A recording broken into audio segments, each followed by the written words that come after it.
بيكم في قناة بتاع سلطة. النهاردة ان شاء الله هنعمل رسمة طبق سلطة خفيفة وسريعة. هنبدأ نقطع خيار شرايح زي ما انتم شايفين كده. اللي معانا دي مقشرة بطاطس عادية جدا موجودة في كل المحلات.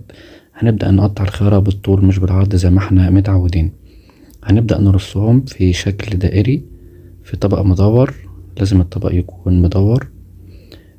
هنمسك كل شريحة من اللي احنا عملناها ونتنيها نصين ونحطها في شكل دائري زي ما انتوا شايفين كده. هنجيب خيارة تانية وهنقطعها حلقات عادية خالص. ممكن مثلا نص خيارة، مش شرط تكون خيارة كاملة. وبعدين هنرصها برضو في شكل دائري. هنكمل الدايرة بتاعتنا زي ما حضراتكم شايفين بالشكل ده كده، والأخيرة بنرفعها برضو ونحطها.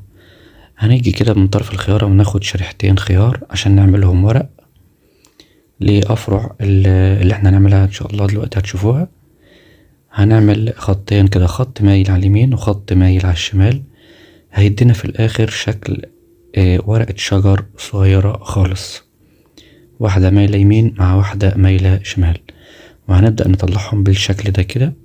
هيكون منظرهم شبه ورق الورد اللي بيكون في الأغصان زي ما حضراتكم شفتوا كده. هنجيب شريحة جزر، وبرضو زي ما هنعملنا في الخيار هنعمل في الجزر.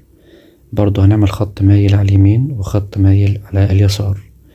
هيدينا شكل برضو الورق اللي احنا عملناه من شوية. هنجيب نص خيارة من دي كده، ده شكل بسيط خالص كده ممكن نعمله. هنفتحه من نص الخيارة، هنشيل القلب بتاعها. ممكن انا بشيله بالسكينة، ممكن انت تشيله بالمعلقة عادي، معلقة شاي صغيرة في البيت. وهنبدأ نقسمها. الأول هنقسمها 4/4 وبعدين نقسمها بشكل سداسي وبعدين بشكل ثماني، يعني كل خط قصاده خط. وبعدين هناخدها بشكل مثلث، يعني هنفتحها الأول وبعد كده هنبدأ نعمل فيها مثلثات.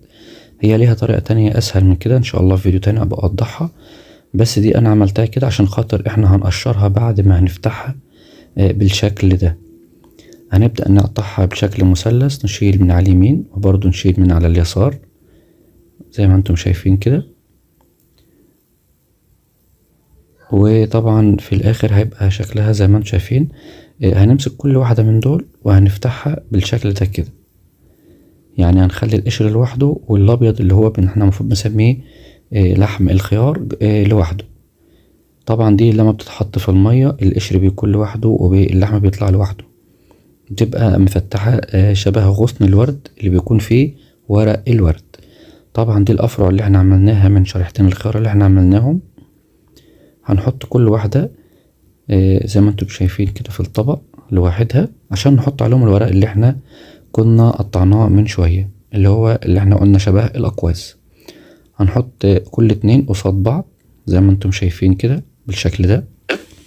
هنلف عليهم كلهم، طبعا كل واحدة هنحط واحدة قصادها قصاد منها. هنلاقي الشكل بقى زي ما انتم شايفين كده. وبرضو الجزر نفس الحكاية، كل اتنين مع بعض على غصن واحد وكل واحدة قصادها واحدة. وهنيجي في الطرف كده نحط برضو واحدة، يعني كل واحدة مننا هتحتاج 3 قطع من دول. مكملين طبعا معاكم في الفيديو.